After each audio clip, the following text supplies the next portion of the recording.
Hi everyone, today I will show you how to group elements in Figma. For example, let's say you're creating a design for a website and you want to group elements on the design into sections.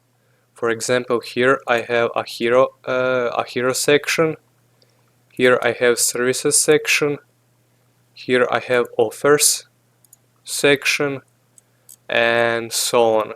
For example, here I have a slider section, gallery section, and now I will show you how to actually how to group elements into, for example, a section if you're doing a design for a website. So here I have a footer section, and what I want to do is you want to click Shift and click on every element you want to group. So you hold Shift and I will click on this logo, on these letters, and this